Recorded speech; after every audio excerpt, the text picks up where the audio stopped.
ബത്തേരി കിച്ചണിൻ്റെ ഇന്നത്തെ വീഡിയോയിലേക്ക് എല്ലാവർക്കും സ്വാഗതം. രാവിലെ 5:15 ആകുമ്പോൾ നമ്മുടെ ഇവിടെ പാല് അളക്കാൻ വേണ്ടി വരുവേ. അന്നേരം ഞാനും അക്കവും കൂടെ പാല് മേടിക്കാൻ വേണ്ടി പോയതാണ്. മിക്കവാറും ഉച്ചകഴിഞ്ഞ് ഞാൻ മേടിക്കുന്നത്. ഇന്നിപ്പം 2-3 ദിവസമായിട്ട് ഉച്ചകഴിഞ്ഞ് മേടിക്കാനൊന്നും പറ്റിയില്ല. അപ്പം ഞാൻ രാവിലെ ഇച്ചിരി പാല് മേടിക്കാൻ വേണ്ടി പോയതാണ്. നമ്മുടെ ഇവിടെ ഈ ഒരു കട രാവിലെ 5 മണിയാകുമ്പോഴേ തുറക്കും കേട്ടോ. ബാക്കിയുള്ള കടകളൊക്കെ ഇച്ചിരിയും കൂടെ നേരം വെളുത്തിട്ടേ തുറക്കത്തുള്ളൂ. ഈ പൂവിങ്ങനെ ഇടകലർത്തി നട്ടേക്കുന്നതുകൊണ്ട് നല്ല രസമില്ല കാണാൻ വേണ്ടിയിട്ട്. ഇതിൻ്റെ പല കളറുണ്ട്. എല്ലാ കളറും കൂടെ കിട്ടിയില്ല കേട്ടോ. എല്ലാം കൂടെ കിട്ടുവാണെങ്കിൽ എല്ലാം ഒരു ചട്ടിയിൽ നടണമെന്നുണ്ടായിരുന്നു. അന്നേരം നല്ല രസമില്ല കാണാൻ. പറിച്ച് കളയണ്ട, അവിടെ നിൽക്കട്ടെ. നല്ല രസമില്ല കാണാൻ. കൈ മാറ്റേ, പറിക്കണ്ട.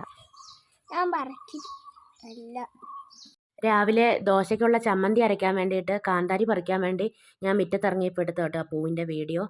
അപ്പോൾ കാന്താരിയും പിന്നെ തേങ്ങായും ഇഞ്ചിയും കുറച്ച് ചെറിയ ഉള്ളി എല്ലാം കൂടെ ചേർത്തിട്ട് ഒന്ന് അരച്ചെടുത്ത് കടുകൊക്കെ പൊട്ടിച്ച് അങ്ങനെ തേങ്ങാ ചമ്മന്തി ഉണ്ടാക്കി.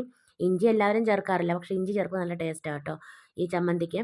അപ്പോൾ കാന്താരി ഒരുപാടൊന്നും എടുത്തിട്ടില്ല. രാവിലത്തെ ചായയുടെ കടിയുടെ കൂടെ കഴിക്കാനൊക്കെ ആകുമ്പോൾ വലിയ എരിവൊന്നും ഇല്ലാതെ ഉണ്ടാക്കുന്നതല്ലേ നല്ലത്. ചേട്ടായി രാവിലെ ജോലിക്ക് പോകുന്നതിന് മുമ്പ് ഇവിടെയൊക്കെ ഉള്ള കാടൊക്കെ ഒന്ന് പറിക്കും കേട്ടോ.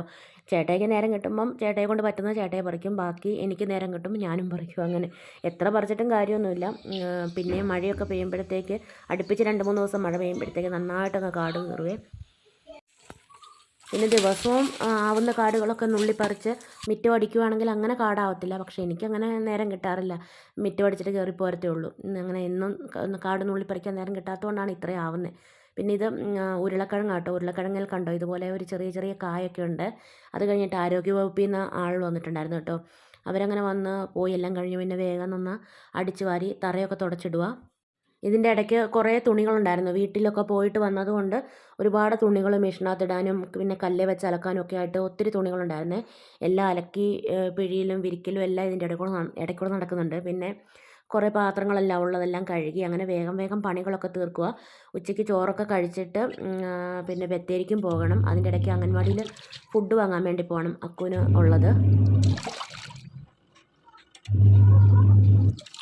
അംഗൻവാടിയിൽ ഫുഡ് വാങ്ങാൻ വേണ്ടി പോകുമ്പോൾ അവിടെ അടുത്തുള്ളൊരു അമ്മച്ചി എന്നോട് മുട്ട ചോദിച്ചിട്ടുണ്ടായിരുന്നേ. അപ്പോൾ അമ്മച്ചിക്ക് കൊടുക്കാനുള്ള മുട്ടയൊക്കെ എടുത്ത് കുളിയൊക്കെ കഴിഞ്ഞ് അങ്ങനെ പോയി ഫുഡൊക്കെ മേടിച്ചുകൊണ്ട് വന്നു. ഇനിയിപ്പോൾ വീട്ടിൽ ചെന്നിട്ട് ചോറൊക്കെ കഴിച്ചിട്ട് വേണം ബത്തേരിക്ക് പോകാൻ വേണ്ടിയിട്ട്.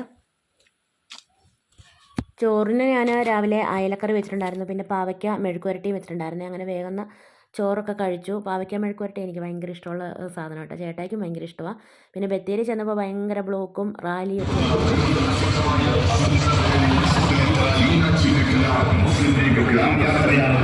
ചുവടുവച്ച മണൽത്തരികൾ പോലും ഹർഷപൂർണ്ണമായ കടന്നു വരുന്നത് ഗ്രാമയാത്രയാണ് പ്രിയതേ.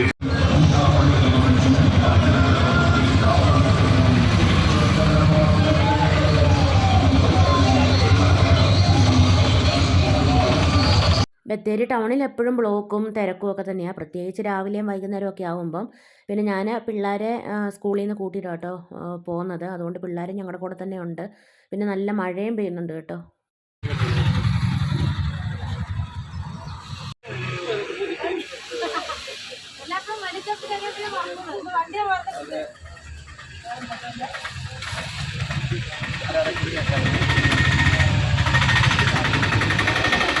ഇനിയിപ്പോൾ കുറച്ച് പച്ചക്കറിയൊക്കെ മേടിക്കാനുണ്ട്. അപ്പം നമ്മൾ മിക്കവാറും ഈ ഒരു ചേച്ചിയുടെ അടുത്തുണ്ട് പച്ചക്കറി മേടിക്കുന്നത്. നല്ല സ്നേഹമുള്ള ചേച്ചിയാണ്, നല്ല ഇടപെടലുമാണ്.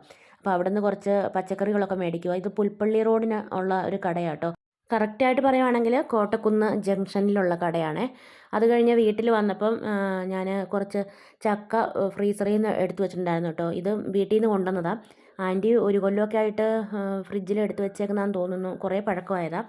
അപ്പം ഞാൻ അതൊന്ന് ചക്ക വരട്ടിയത് ഉണ്ടാക്കാൻ വേണ്ടിയിട്ട് എടുത്തതാണ്. നമുക്കിത് അരിഞ്ഞോ അല്ലെങ്കിൽ അരച്ചോ അതൊക്കെ നമ്മുടെ ഇഷ്ടം പോലെ ചെയ്യാം. ഞാനിപ്പോൾ ഒന്ന് അരച്ചെടുത്തിട്ടുണ്ട്. മൊത്തത്തിലങ്ങ് അരച്ച് പേസ്റ്റ് ആക്കിയിട്ടില്ല, ചെറിയ ചെറിയ കഷ്ണങ്ങളൊക്കെ ഉണ്ട്. ഇനിയിപ്പോൾ ഇടയ്ക്കിടയ്ക്ക് കുറച്ച് നെയ്യൊക്കെ ഒഴിച്ച് കൊടുത്ത് ഒരു അരമണിക്കൂർ സമയമൊക്കെ എടുത്ത് ഒന്ന് വരട്ടിയെടുക്കണം.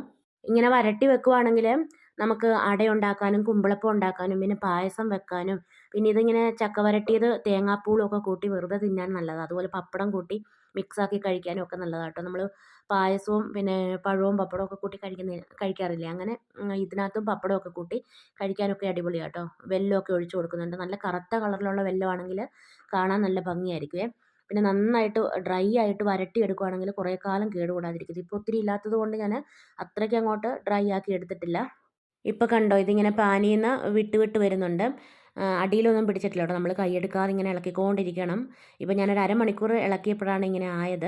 അപ്പോൾ ഇങ്ങനെ അടിയിലൊന്നും പിടിക്കാതെ നന്നായിട്ട് ശ്രദ്ധിച്ച് നെയ്യൊക്കെ ഇടയ്ക്ക് ഒഴിച്ച് കൊടുത്ത് ഇങ്ങനെ ആക്കിയെടുക്കണം. പിന്നെ ഞാൻ നേരത്തെ പറഞ്ഞ പോലെ നല്ലതായിട്ട് ഡ്രൈ ആക്കി എടുത്ത് വെക്കുകയാണെങ്കിൽ കുറേ കാലം കേടുകൂടാതെ ഇരിക്കും.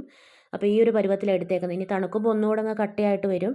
ഇനി ഇത് തണുത്ത് കഴിഞ്ഞിട്ട് നല്ല അടപ്പും മുറുക്കമുള്ള പാത്രത്തിൽ ആക്കി നമുക്ക് ഫ്രിഡ്ജിൽ വെക്കാം. പുറത്ത് വെച്ചാലും കുഴപ്പമൊന്നുമില്ല. പക്ഷേ ഞാൻ ഫ്രിഡ്ജിലാണ് എടുത്ത് വെക്കുന്നത് തണുത്ത് കഴിയുമ്പോൾ. ഇതുകൊണ്ട് നമ്മളിനി അപ്പവും അല്ലെങ്കിൽ പായസമൊക്കെ ഉണ്ടാക്കുന്ന സമയത്ത് മധുരം വേറെ ചേർക്കണ്ട.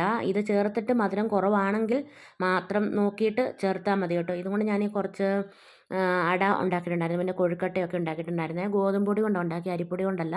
സാധാരണ ഉണ്ടാക്കുന്ന പോലെ തന്നെ ഈ ഗോതമ്പ് പൊടി ഈ ചക്ക വരട്ടിയതും കൂടെ മിക്സാക്കി കുറച്ച് തേങ്ങയൊക്കെ ഇട്ട് അട ഉണ്ടാക്കിയെടുത്തതാണ്. ഈ ചക്ക ഇങ്ങനെ വരട്ടി വെച്ചാൽ ഇതിങ്ങനെ വെറുതെ തിന്നാനാണെങ്കിലും നല്ലതാണ് കേട്ടോ. നമുക്ക് ഭക്ഷണമൊക്കെ കഴിച്ച് കഴിഞ്ഞിട്ട് ഒരു സ്പൂൺ വെറുതെ ഒന്ന് ഒരു മധുരത്തിനൊക്കെ വേണ്ടിയിട്ട്. അപ്പം ഇന്നത്തെ ഒരു ചെറിയ വീഡിയോയാട്ടോ. ഞാൻ ഈ ചക്ക വരട്ടുന്ന സമയത്ത് ഏലക്ക, ജീരകം, ചുക്ക് അങ്ങനത്തെ ഒന്നും ഇടത്തില്ല. അതൊക്കെ നമ്മൾ പിന്നെ എന്നതാണോ ഉണ്ടാക്കുന്ന ആ സമയത്ത് നമുക്ക് വേണമെങ്കിൽ ഇട്ട് കൊടുത്താൽ മതി. ചക്ക വരട്ടിയത് ഉണ്ടാക്കിയതിൻ്റെ പിറ്റേ ദിവസം കേട്ടോ ഞാൻ ഈ അട ഉണ്ടാക്കിയത്. അപ്പോൾ ഇന്നത്തെ വീഡിയോയും വിശേഷങ്ങളും എല്ലാം ഇവിടെ നിർത്തുകയാണ്. വീഡിയോ കണ്ടിഷ്ടമാവുകയാണെങ്കിൽ സബ്സ്ക്രൈബ് ചെയ്യാനും ലൈക്ക് ചെയ്യാനും ഷെയർ ചെയ്യാനും കമൻറ്റ് ചെയ്യാനൊന്നും മറന്നു പോകരുതേ. നാളെ പുതിയൊരു വീഡിയോയുമായി നമുക്ക് വീണ്ടും കണ്ടുമുട്ടാം.